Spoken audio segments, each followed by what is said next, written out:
Our X-Files. Welcome to our X-Files Vault. Regular people talking about unexplained phenomena.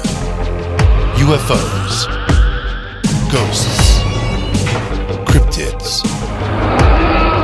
Hidden archaeology. Weird science.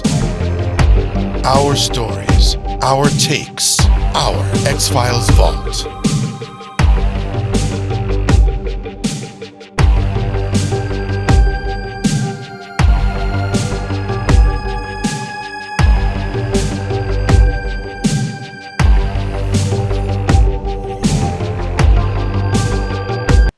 What makes you think she's a witch? Well, she turned me into a newt.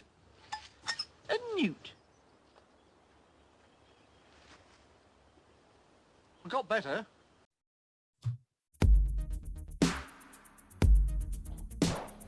Hello and welcome to another episode of the Scary Creeptastic podcast. We are your hosts. I'm Scott, alongside of Kam. Kam, how you doing today? Minus the Pats losing yesterday, I am feeling, pretty good. Weather's good, we got a little bit, not Indian summer going on in New England, but a few days left of pleasant weather for the most part. So things could always be worse, and I'm feeling good. How about yourself, Scott? Good. We got quite the NFL rundown today.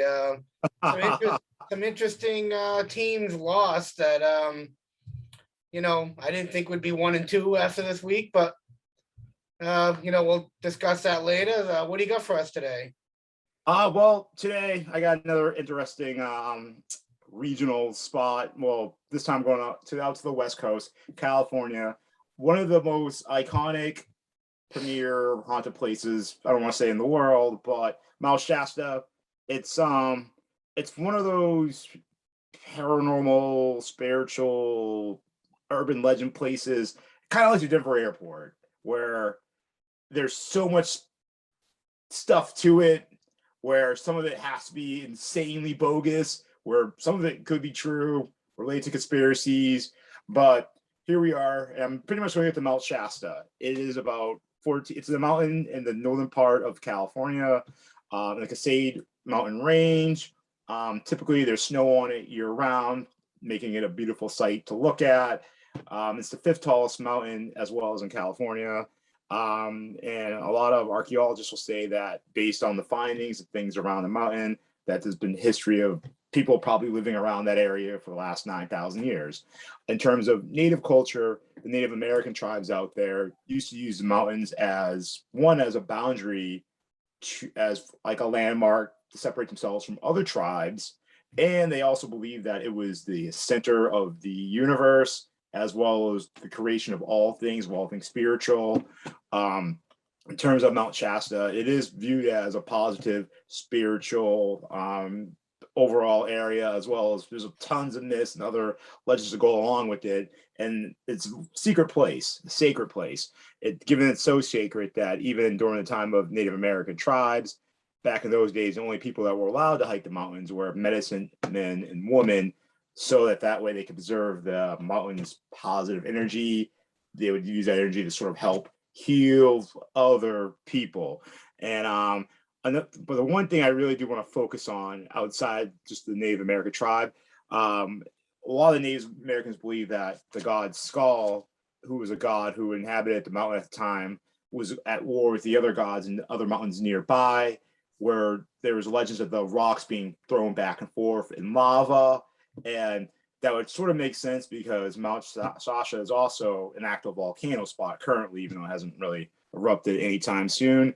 And, there's been a lot of paranormal sightings, like anywhere else, and including the Benton Triangle, tons of orb sightings around there all the time.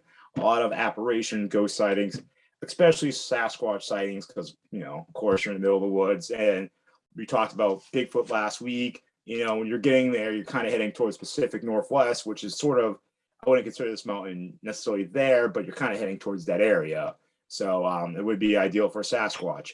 There is also believed to be a portal to the fifth dimension through this mountain. And there's also believed to be 2 hidden cities inside the mountain as well.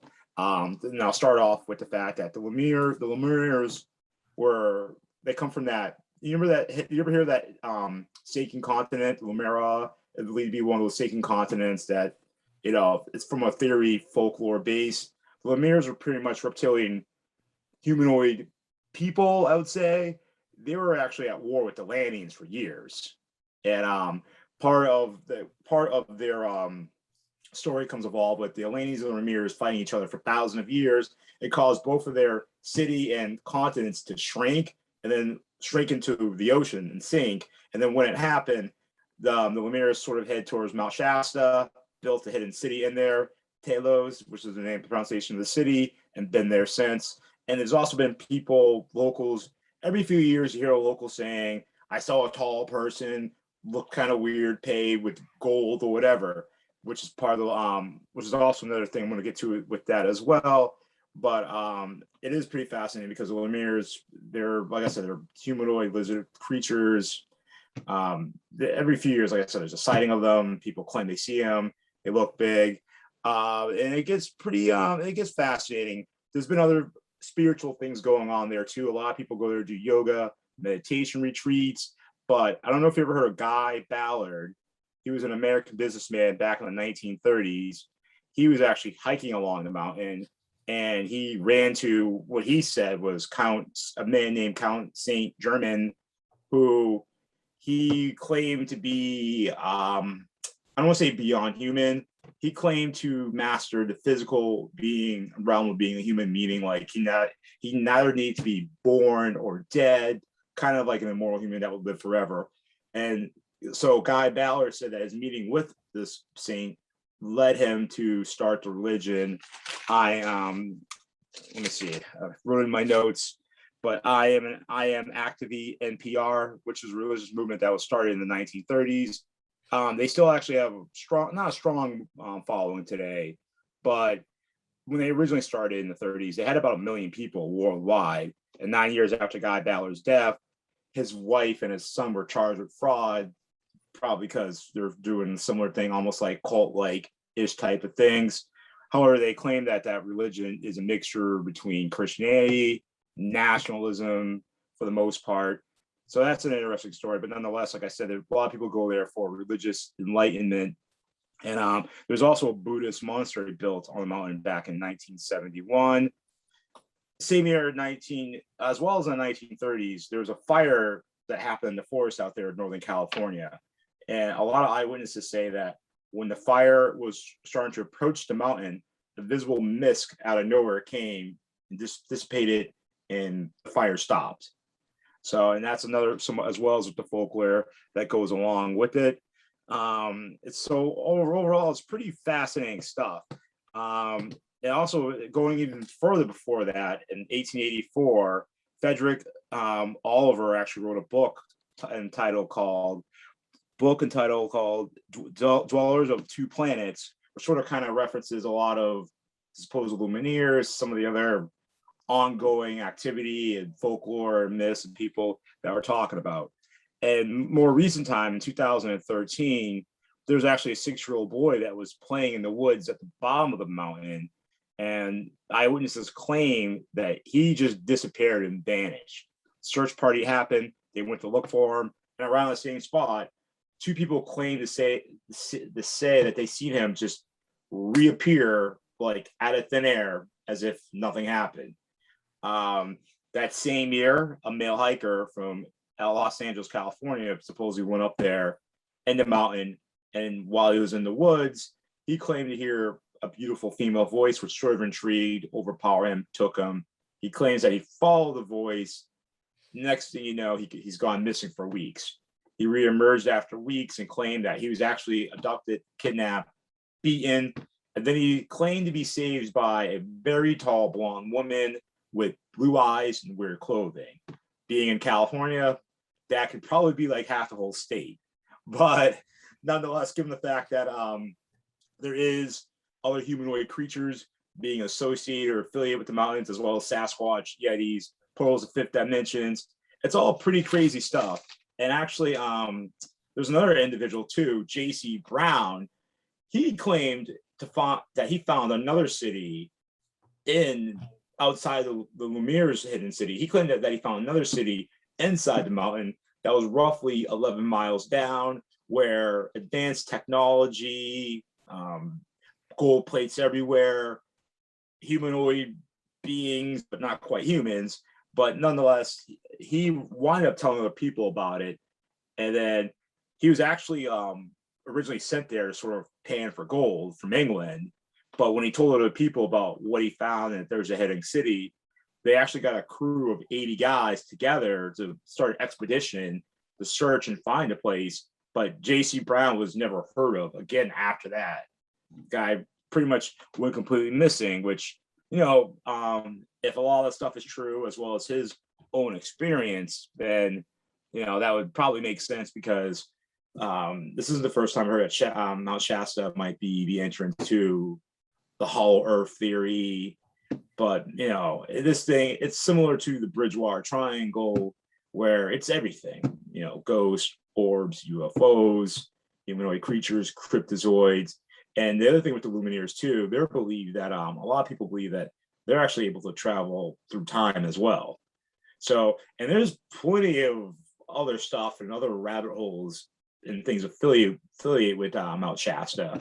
But in modern day time too, a lot of Native American tribes out there do rituals to try to emanate the energy from the mountain, or kind of give thanks. Because even though with all the paranormal stuff going on there, a lot of people view it as a positive place for energy or energy development, spiritually in harmony type of thing, especially given the fact that there's a Buddhist monastery built in the night before you and I were born there, actually, because about 1971. So yeah, I could honestly just keep going. Like, I have a ton more notes on this. Like, this is probably something I could do in like, we could do like in a 5-part episode or something. There's just a ton of vast information, ton of stories, people claiming to see stuff, surrounding businesses. Every year, like I said, every year there's always a new person that claims that they seen some lizardoid human person dressed in weird clothing paying for something in gold. So yeah, I'm probably gonna stop going down that rabbit hole, but nonetheless, it seems like a pretty interesting place. And following up from last week's episode, if we decide we want to find Bigfoot, this would be a great place to start as well. So yeah, it reminds me of that place have you ever heard of that place in Japan? It's supposed to be like not a haunted forest, but it's supposed to be called like the Death Forest or the Suicide Forest. Yeah, every time people go in there, they always either hang themselves. Yeah, that's probably like one of the top 5 creepy forests in the world. So yeah. Definitely heard of that place. It's pretty interesting. I'm gonna end up doing that as a subject down the line, but yeah, that's quite the subject. It reminds me a lot of that, but I guess Mount Shasta, I don't know if anybody's perished or passed away. I don't know if that's the case, but you would know because you did this research. But yeah, and then there's just other reports of, like, I found other reports of this one mom claims that she was with her 4-year-old just in the base of the mountain at the bottom. Kid went missing, search party. They find the kid on the top of the mountain by himself. oh wow.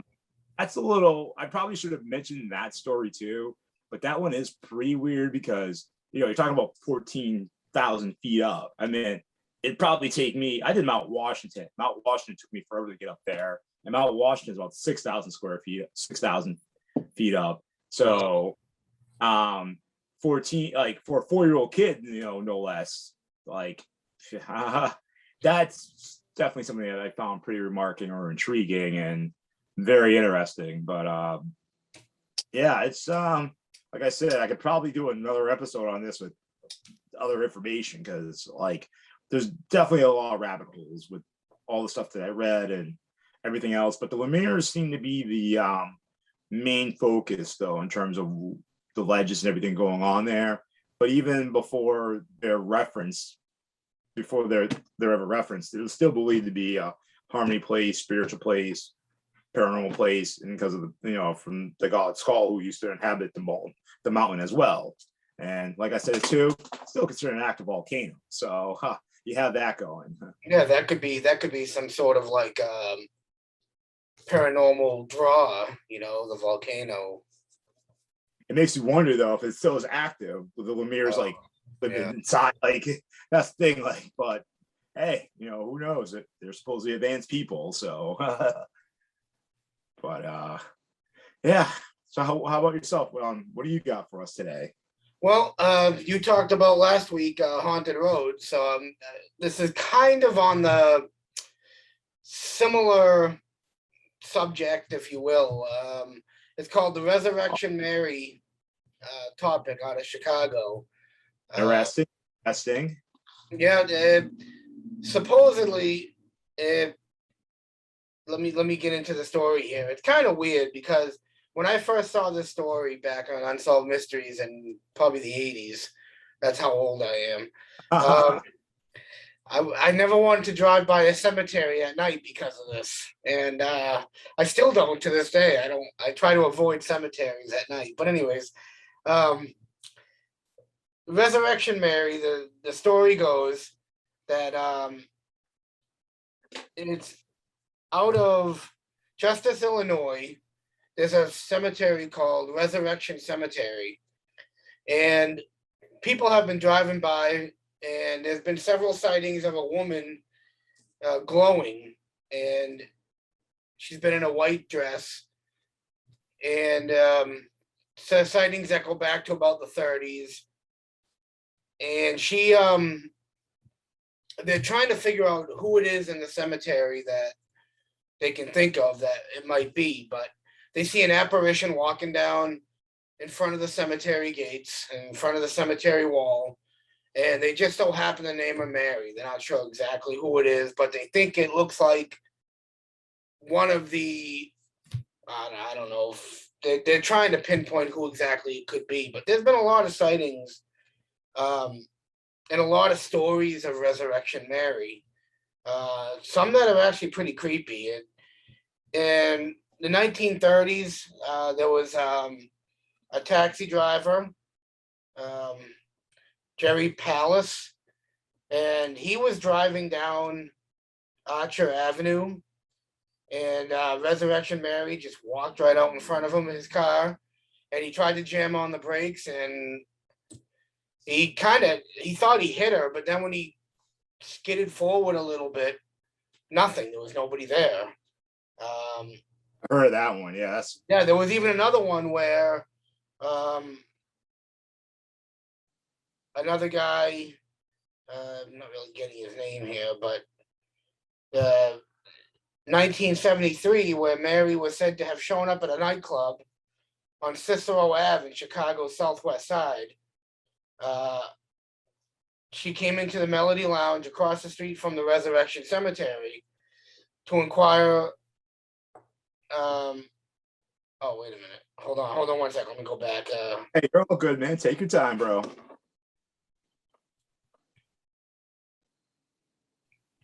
She's been known to go into. People have been known to pull over on the side of the road and ask her if she wants a ride.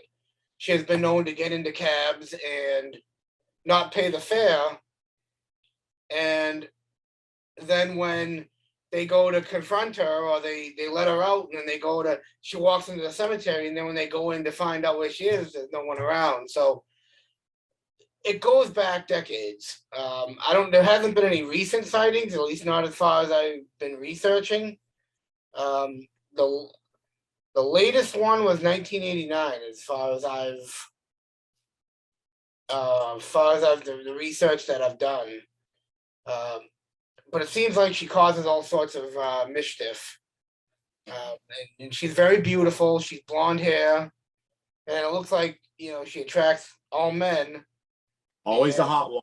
No, always, yeah. I don't know, it's never a dude, or it's never a like like an old lady or something. It's always a young babe. So well, that's why she attracts the men, and the men go to get involved in her, and then and then they end up figuring out that. To a degree, that would make sense, because I think if it's a hot apparition spirit, random guys would be like, "Oh yeah, I'll do whatever you tell me." Where I think women are more intuitive when it comes to being confronted with paranormal being or something, to pick up on something being off first than most men. not saying it's always true like that in every scenario, but it's just most of my ghost hunts or things that I do and host people. It's probably like for every one guy that shows up, I normally get like 7 girls. So and that number's a little high or screwed, but nonetheless, no, I don't want to distract you from that, but it's all good. And there's been a lot of other things happening too. Like for instance, she also reportedly burned her handprints into the wrought iron fence around the cemetery. That's badass. But yeah, I wouldn't do it, but that's it. and there's just been sightings of just people driving down and just seeing her walking around the outside gates of the cemetery. I mean, that's basically it. I mean, I didn't get like a ton of research on her, but like researchers have attempted to try to find out who she was, and the focus on their efforts have been some think it's Mary Bregovi, who died in 1934, although her death was an automobile accident in downtown Chicago.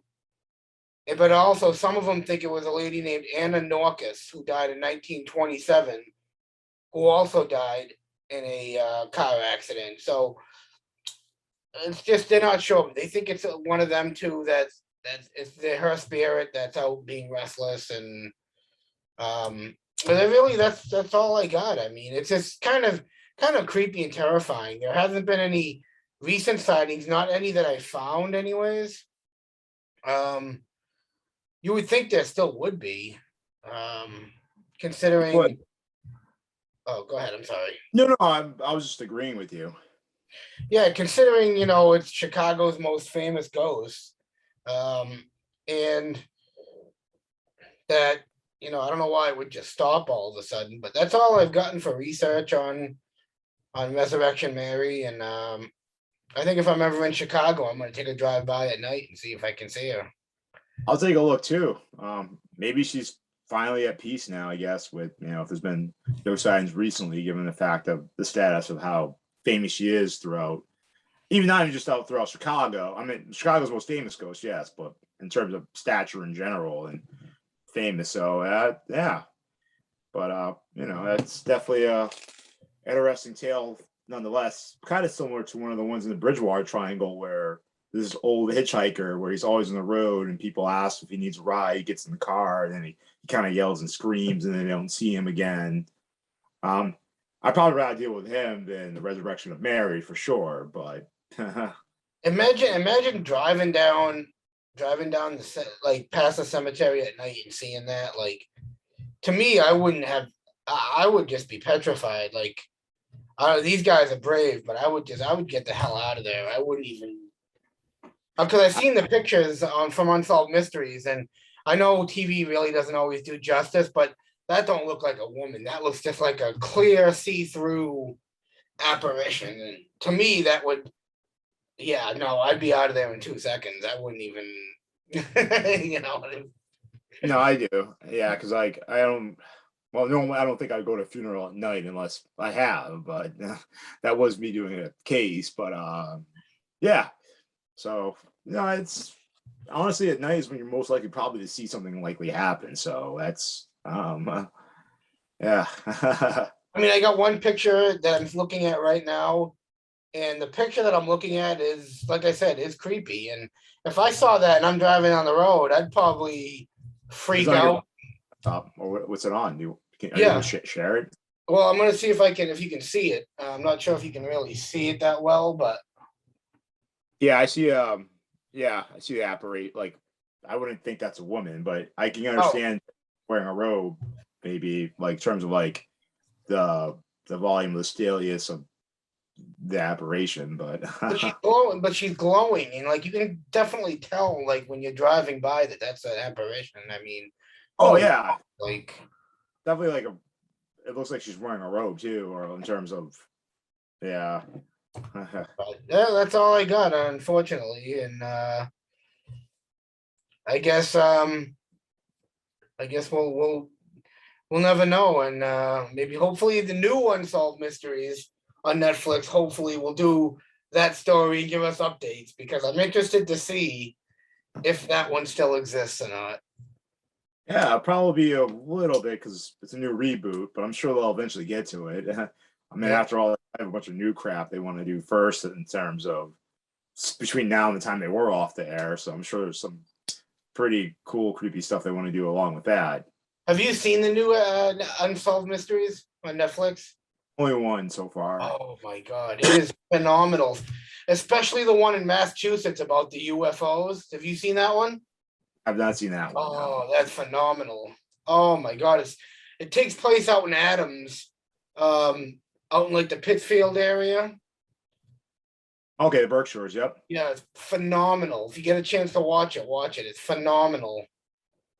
All right, I'll put that on my bucket list. Yeah. Ironically, first UFO sighting in the United States was in Massachusetts, so that was. Oh wow. Yeah, it was like 16 something, but All right, well, now is the time we've been waiting for. Let's get some NFL rundown going. Cam, what do you think? Let's get some NFL going here. Well, I want to probably start a little bit with I mean, I spent the whole weekend tailgating back-to-back days between, like I said, I went to well, like I told you off camera before, I went to the BC game, met New England sports legend Doug Flutie. I don't know if you you able to see him. Oh yeah. Yeah. Oh, I that's asked him if I could cool. be in the eugenics commercial. Him and Frank Thomas. I asked him if I was bigger. He didn't really give me a comment back. So I don't know. Maybe he's thinking about it. It was a pretty good game. It was winning the overtime. BC won. They don't normally beat Southern teams like that. Now to get into some NFL action, yeah, I was all over the place with all the games. I mean, a little disappointing. Our hometown team lost. I'm not gonna say didn't see it coming, but I expected a better performance given the fact that New England has a rookie QB. The kid was under duress like all day, and it's weird because going into the season, the strong part of New England's team was offensive line, and they're going to have a great defense because of all the money they spent on defense. They spent some money on offense too, but we knew the receivers of Aguilar and Bourne weren't going to be Moss and Walker 2.0, but they're better than what we had the previous year. Now the tight ends, they're also an upgrade of what we had from a year ago. Yeah, John Smith, I know. Yeah, he didn't have a good game though, and that one of those pick sixes, that pick six in the second quarter, that was kind of on him. You know, so we'll see if they can correct that a little bit. I don't think it looks good because Tampa Bay, who's going to be New England's opponent next week, big game going to be intrigued because Tom Brady's coming back to Foxborough, greatest quarterback of all time. Not me saying as a Pats fan, just me saying as somebody who watches football. I'm not putting Aaron Rodgers up there or Brett Favre. If you're going to tell me Tom Brady, then maybe I'll go with Joe Montana if you're not going to agree with me on that. But however, Tampa Bay lost too, and looks like the LA Rams are. First of all, looks like Tampa Bay's not going undefeated. That was kind of the talk. Yeah, the Rams look phenomenal. Oh my God.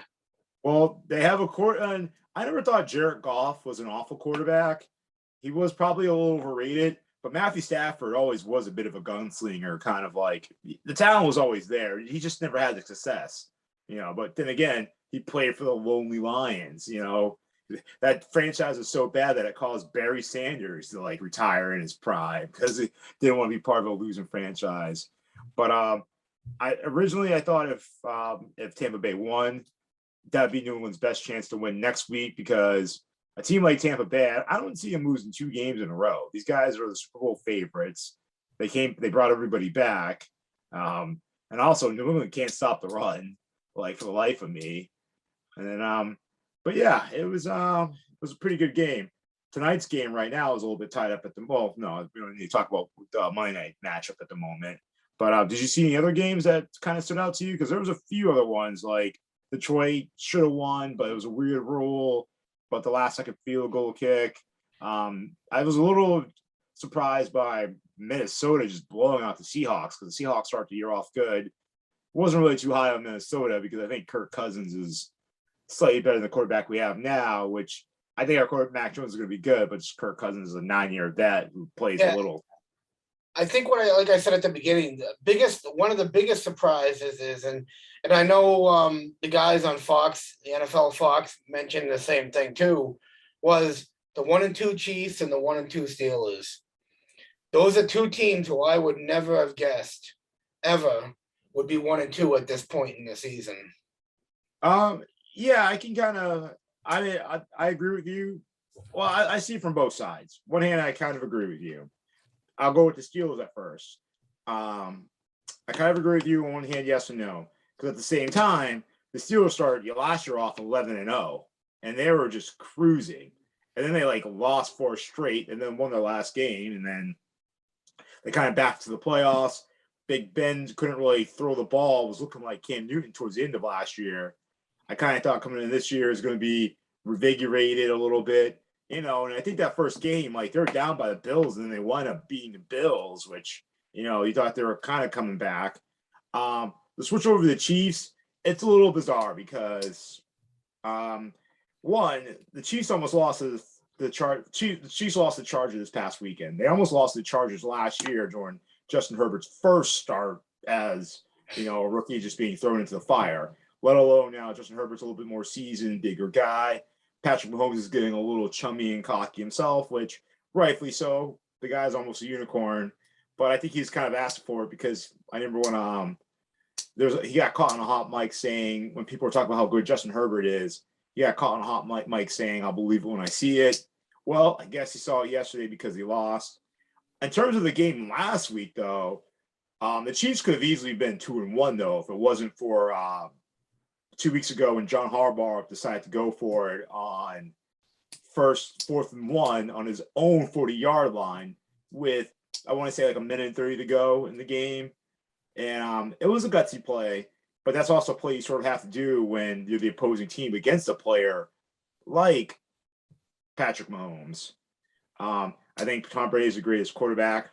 I think he's, between now and our lifetime, it's probably going to stand that way. Physically right now, though, I do think Mahomes, I don't want to say he's the best player, but probably is the best player in terms of prototypical arm, speed, strength, accuracy, as well as him. He's not a running quarterback, but in terms of mobility issues, he's normally good at that. But same thing, they could have easily been 2-1 as opposed to 1-2. I gotta say though, I do like seeing them as 1-2 because because you and I have been watching Tom Brady for the last 20 years. And even after you hear a lot of people saying not consider him the greatest quarterback of all times, but then going to the Super Bowl last year, Mahomes has only been in the league for 3 years, and then they're already comparing him to Brady, the two goats going at it, or the goat and the baby goat. I think it's a little soon on. I think Mahomes is going to be a great player. His trajectory's up, but I don't think he's going to be I don't think he's going to be like Tom Brady, where he's going to be getting, Tom Brady's never had a losing season in his NFL career in 20 years or 21 years, about to go on 22. So, it's good to see that the Chiefs look a little mortal. I like that as a Patriots fan. Another good thing about all these other teams being 1-2, hey, it's better for us because if we have a chance of making it to the playoffs, we're going to need some help because that's true. And we got a rookie quarterback. Granted, he looks better than most rookies do, but this offensive line is probably going to get him killed, quite honestly. And I never go anywhere with Brian Hoyer. Yeah, I'm surprised they didn't bring in another veteran per se.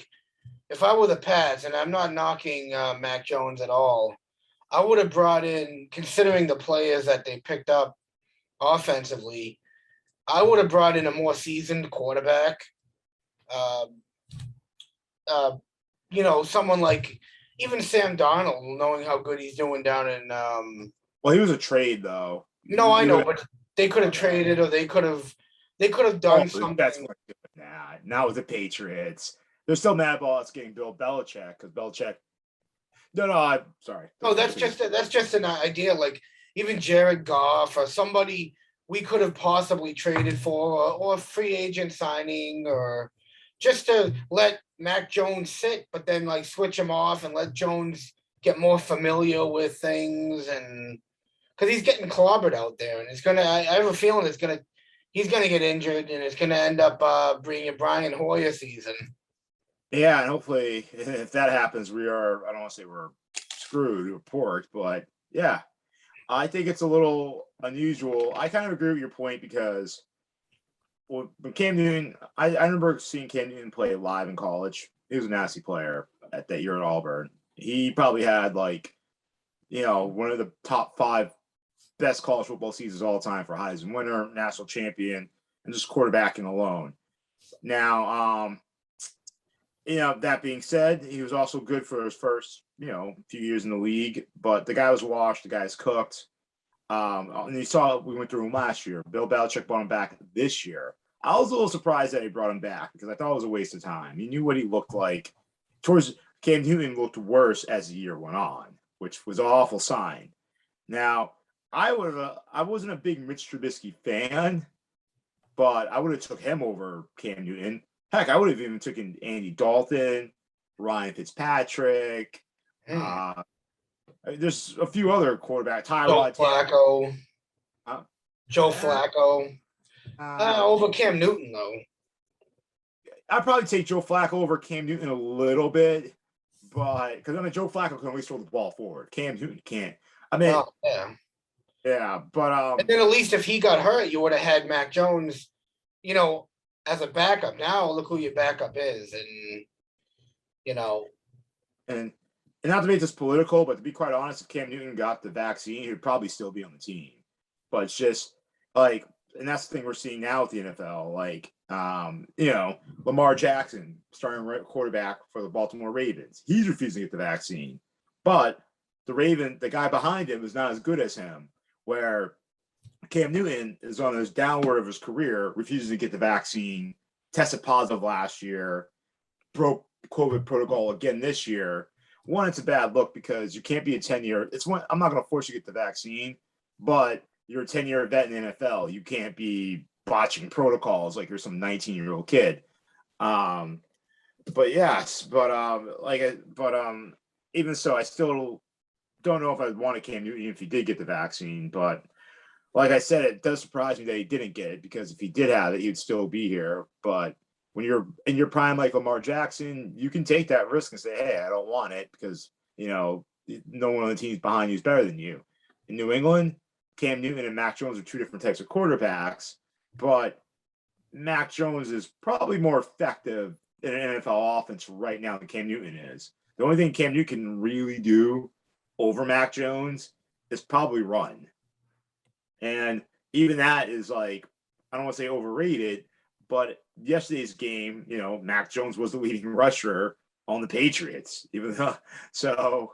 Yeah, now James White is hurt. Who knows if he'll be back? Yeah, I know, a hip injury. So I guess I'm just going to have to, keep my fingers crossed, watch the next couple games like this and hope, There's a chance against Tampa Bay because I was doing some watching yesterday, the Tampa Bay game. And they were saying that Tampa Bay has a lot of hurt people, and Antonio Brown is out with COVID.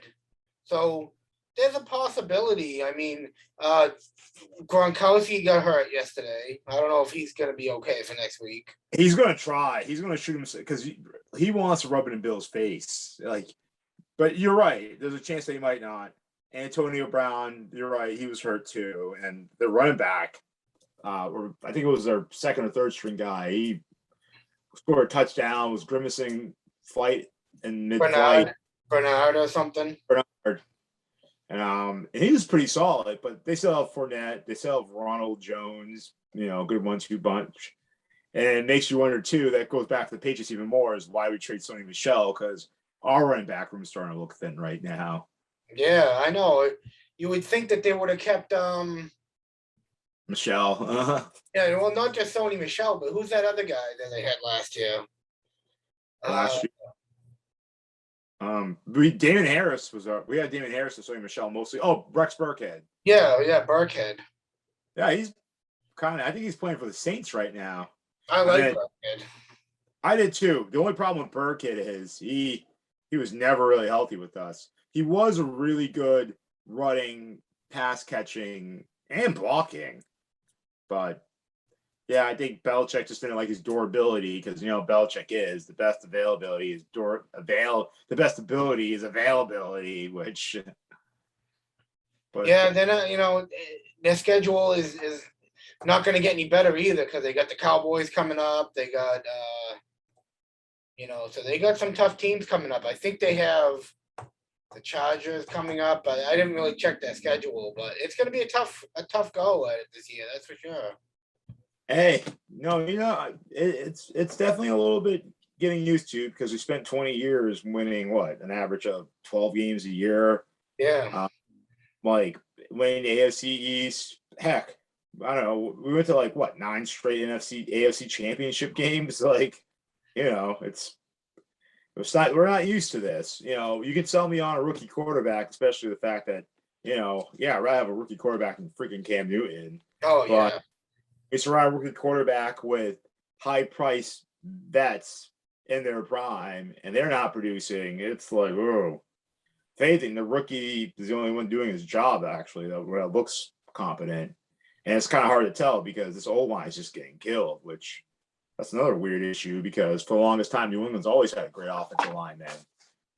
Yeah, I want to talk a minute about the Cardinals. They're not known much around here, but boy, I think they have AJ Green, don't they? Yeah, they got him in a trade.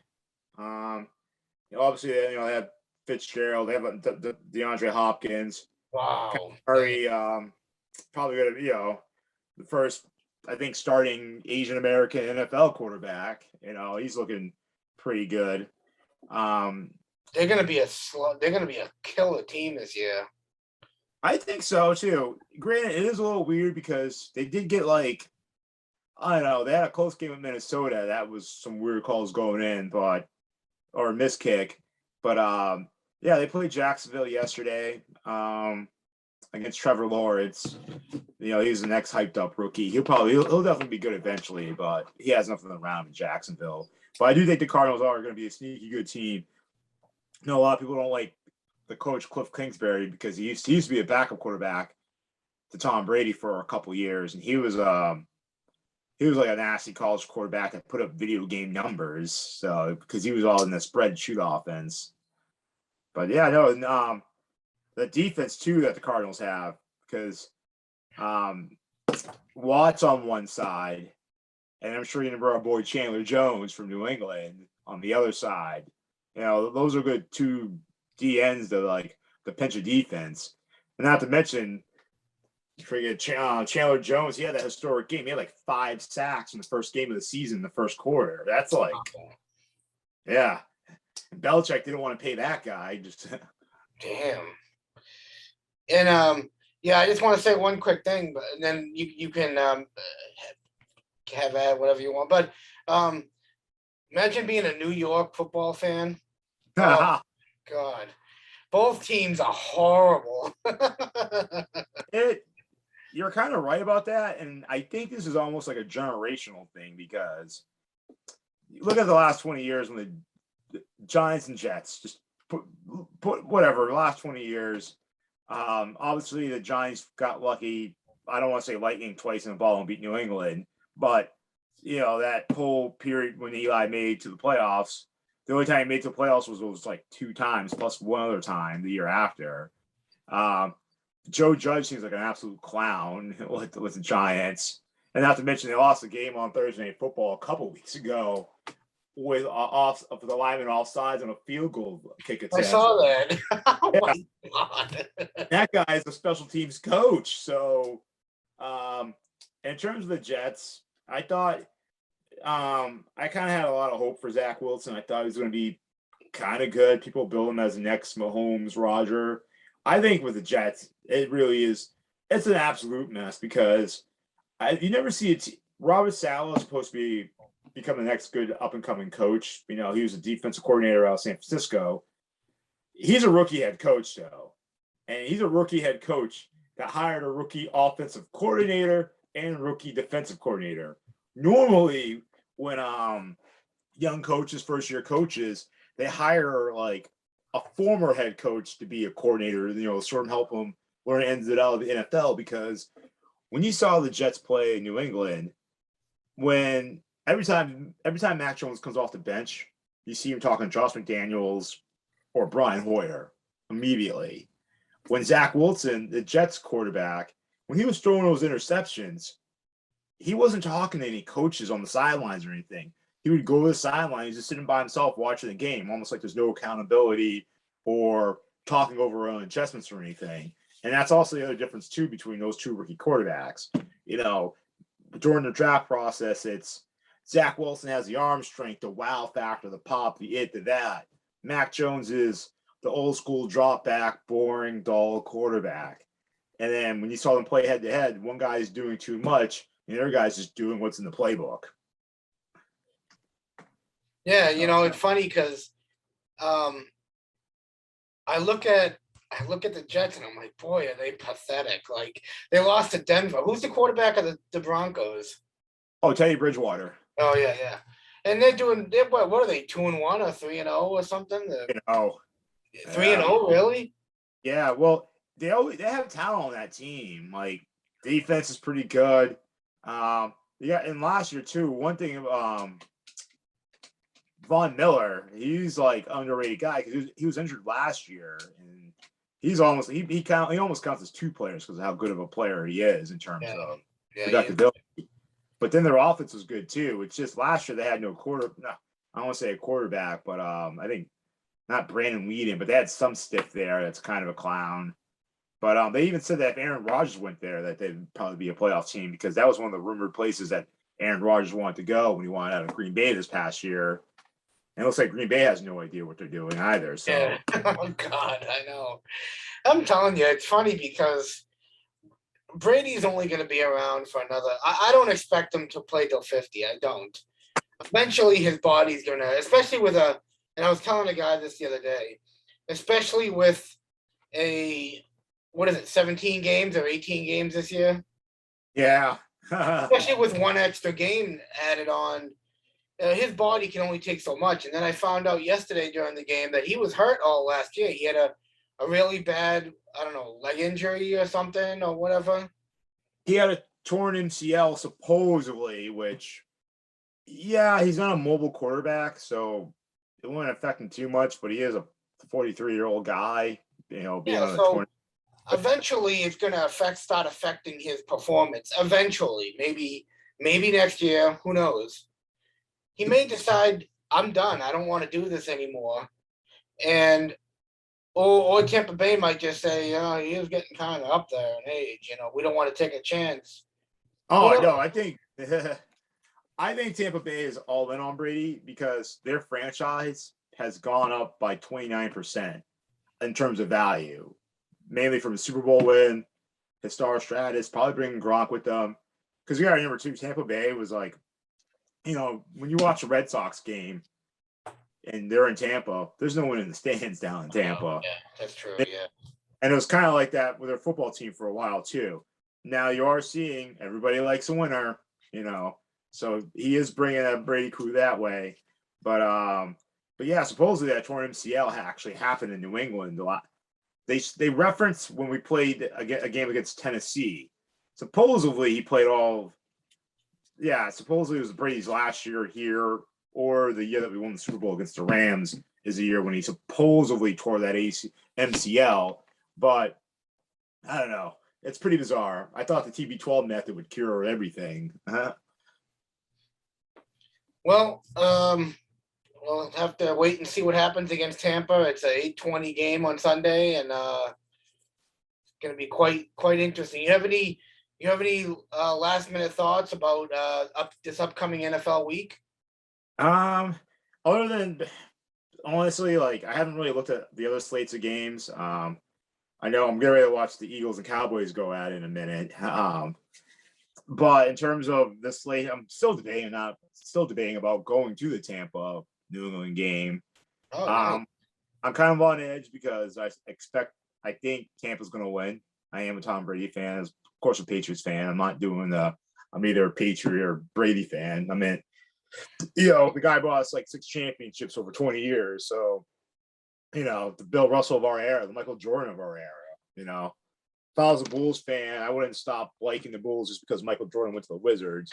But in terms of, I do think Tampa's going to win. I'm feeling less positive about it. Not less positive, but I'm just less willing to accept that just because I think they were going to be 1-2. That Dolphins loss is coming back to sort of on us. But how about yourself? Do you have any upcoming thoughts or? Well, I'm looking forward to it, but I usually watch a lot of the games, the 1 o'clock games and the 4 o'clock games, and it looks like, from what I'm looking at, that two games that catch my eye are it looks like the Cardinals and Rams is going to be a hell of a game at 4 o'clock on Probably Sunday. high scoring. Yeah, that's going to be, and the Steelers and Packers next Sunday at 4:25. So, what's this Thursday night's game? Are you able to see it? Thursday night is Jaguars and Bengals. I'll probably watch two young quarterbacks. That's the only intrigue. The Bengals are actually 2-1 this year and pretty good. They beat the Steelers. They've been I know that was. It's not your dad's Bengals, I guess, right? Yeah. Well, how about the Titans and Jets? Boy, that's going to be a barn drama. That game will be over by halftime. It's so far this season, rookie quarterbacks are 1-10. So we'll see if that trend gets better. The Monday night game should be pretty good.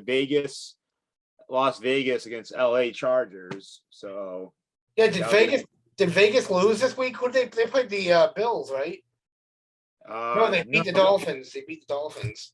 Oh yeah. Well, everybody should have beaten the Dolphins, but apparently we weren't able to. Yeah, I know. Jeez. Denver and Baltimore looks like it could be a good matchup too. I'm excited. A lot of good games upcoming week. Seattle, San Fran. Seattle's 1-2. That's a team you wouldn't expect to be 1-2, but I'm surprised San Fran's not doing better because they got Garoppolo and they're 2-1 though. Yeah. The first loss.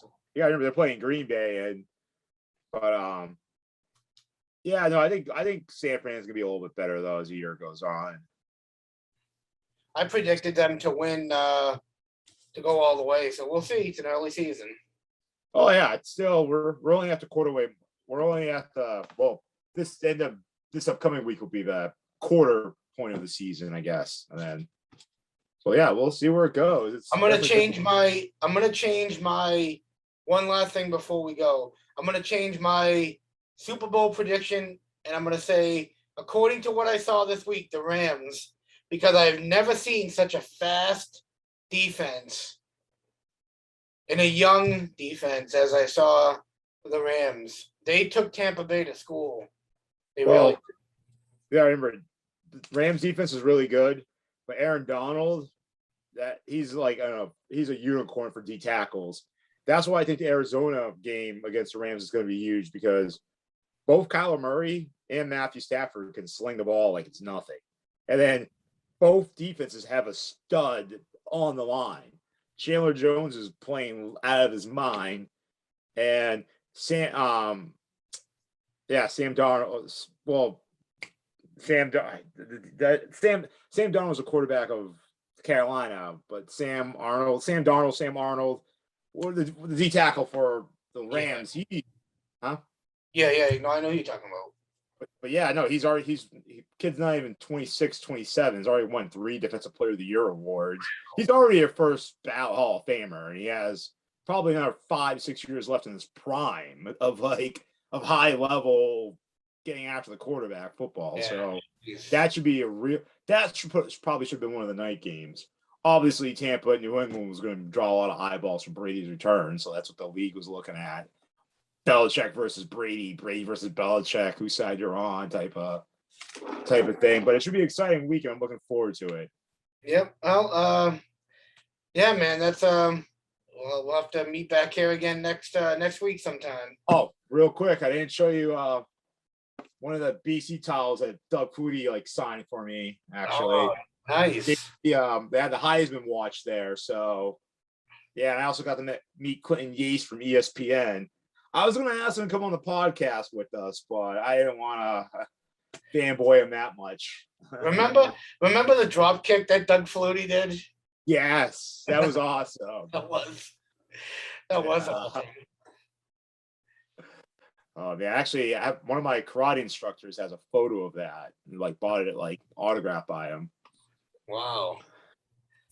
All right, Cam. Well, that's it. That's all we have for today for the Scary Creeptastic podcast. See you next week. Hey, sounds good, Scott. Have a good talk to you later. You too. Go Pets. Oh yeah, we need a win. Yep.